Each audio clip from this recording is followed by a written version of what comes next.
সিরাজগঞ্জের শাহজাদপুরে ৩৫ বছর বয়সী বেআইনকে ধর্ষণের অভিযোগে ৮০ বছরের এক বৃদ্ধকে গ্রেপ্তার করেছে শাহজাদপুর থানা পুলিশ।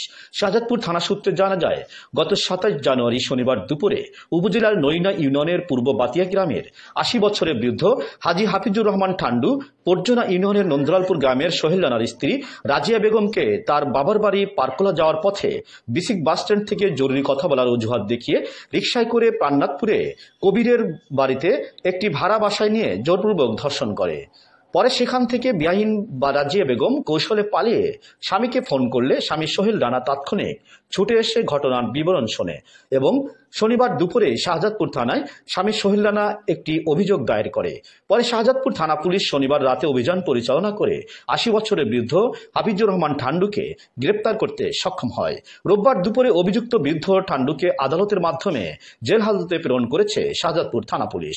এ ব্যাপারে ভুক্তভোগী নারী রাজিয়ার স্বামী সোহেল রানা জানান, আমার নাম মোহাম্মদ সোহেল রানা, বাড়ি নন্দলালপুর।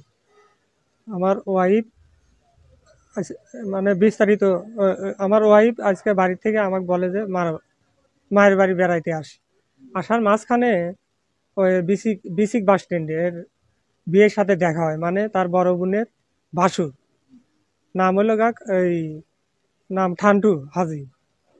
পরে সে বলে কি জি এই রাজিয়া শোন, তোর সাথে কথা আছে। তখন রাজিয়া বলে আপনার সাথে আবার কিসের কথা? কয় জরুরি কথা আছে, তুই নাম।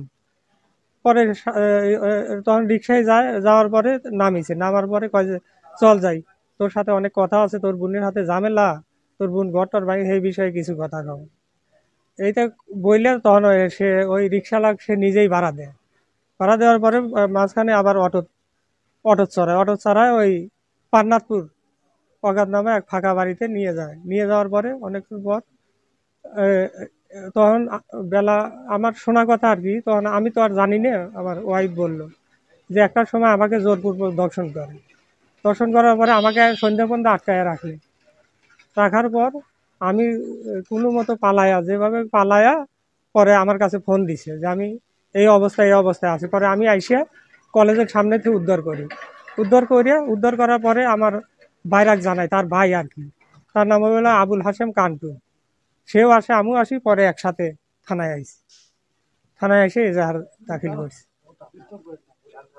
লিখিত অভিযোগ করছি। আমার ওয়াইফ থানার ভিতরেই আছে। গতকাল রাতে এই খবরটা দেখার পরে আমি খুবই আশ্চর্য হয়ে গেছিলাম যে কিভাবে সম্ভব একজন ৮০ বছরের বৃদ্ধা কিভাবে এতটা লুচ্চা হতে পারে, কিভাবে এতটা জঘন্য কাজ করতে পারে। ৮০ বছর বয়স কিন্তু কম নয়।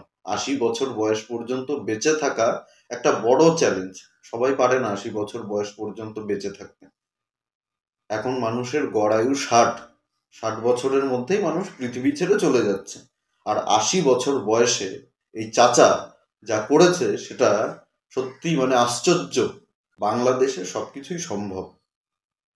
চেহারাটা দেখুন, একেবারে দাড়ি রেখেছে, টুপি পড়েছে, একেবারে খাঁটি ইমানদার মুসলিম। আর এরকম ঘটনা কিন্তু বাংলাদেশে নতুন নয়। ইন্টারনেটে সার্চ করলে এরকম অনেক ঘটনা পাবেন। কিছুদিন আগেই দেখছিলাম ৮০ বছরের এক বৃদ্ধা ৯ বছরের একটি বাচ্চা মেয়েকে ধর্ষণ করেছে।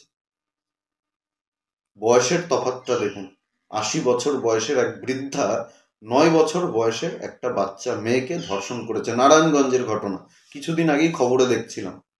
আর একজন মানে তার বাবার থেকে বড় বয়সে, খন্দকার কি নাম বেশ, সে তার মেয়ের বয়সী মানে ১৯ বছর হয়নি মেয়েটার, তাকে বিয়ে করেছে। ৬০ বছরের এক বয়স্ক লোক ১৯ বছরের একজন বাচ্চা মেয়েকে বিয়ে করেছে। এরকম ঘটনা বাংলাদেশে প্রায় ঘটছে। আর মাদ্রাসায় যে শিশু বলাৎকার হচ্ছে প্রায়, সেই খবরও আপনারা রাখেন। এসব নিয়ে বাংলাদেশের মৌলবী হুজুররা কোনো কথা বলে না। সমকামিতা নিয়ে তাদের চুলকানি শুরু হয়েছে। সমলিঙ্গের মানুষের প্রতি যদি কারোর আকর্ষণ থাকে, সেটা তার মানসিক সমস্যা নয়, সেটা তার শারীরিক সমস্যা, এটা তার হরমোনের সমস্যা। আর এরকম নয় যে আপনি একজন সমকামীর সঙ্গে যদি মেলামেশা করেন, একজন সমকামী বা যেটাকে বলে হোমোসেক্সুয়াল যাদেরকে বলে আর কি, তাদের সঙ্গে যদি আপনি মেলামেশা করেন বা কেউ যদি আপনার হোমোসেক্সুয়াল বন্ধু থাকে তাদের সঙ্গে মেলামেশা করলে আপনি যে হোমোসেক্সুয়াল হয়ে যাবেন বা আপনি সমকামী হয়ে যাবেন, এরকম কোনো কথা নেই। একজন পুরুষের মধ্যে পুরুষত্ব থাকবে কিনা, একজন নারীর মধ্যে নারীত্ব থাকবে কিনা, সেটা সম্পূর্ণ প্রকৃতির ওপরে নির্ভর করে। এটাকে নিয়ে যারা মূর্খের মতো বাংলাদেশে একটা অশান্তি তৈরি করার চেষ্টা করছেন, বইয়ের পাতা ছিঁড়ে প্রতিবাদ করছেন, কোনো কিছু পছন্দ না হলেই সেটাকে ছিঁড়ে ফেলা, ভেঙে ফেলা যদি প্রতিবাদের মাধ্যম হয়, তাহলে তো আমার কোরআন পছন্দ না। আমি আমার নিজের টাকা দিয়ে বাজার থেকে কোরআন কিনে কোরআনের অনেক পৃষ্ঠাই ছিঁড়ে ফেলতে পারি যেগুলো আমার পছন্দ না। সমকামিতার বিরুদ্ধে যারা বাংলাদেশে এখন বড় বড় কথা বলছেন, তাদেরকে অনুরোধ করব, এই ধরনের বিষয়গুলো নিয়েও আপনারা সমালোচনা করুন। বাংলাদেশে যে প্রতিনিয়ত মাদ্রাসাগুলোতে হুজুররা ছোট ছোট বাচ্চা শিশুদের বলাৎকার করছে, এটা কি সমকামিতা নয়? এগুলো নিয়ে সচেতনতা বাড়ান, এগুলো নিয়ে কথা বলুন খোলাখুলি। এগুলো নিয়ে আপনারা কথা বলবেন না, তার কারণ আপনারাও এগুলোই করেন। আপনারাও মাদ্রাসাতে ছোট ছোট বাচ্চাদের বলাৎকার করেন এবং যারা বলাৎকার করে তাদেরকে সাপোর্ট করেন, তাদের সমস্ত দোষ আপনারা চাপা দেওয়ার চেষ্টা করেন। ভিডিওটি প্রচুর পরিমাণে শেয়ার করবেন, লাইক করবেন, কমেন্ট করে অবশ্যই আপনাদের মূল্যবান মতামত জানাবেন।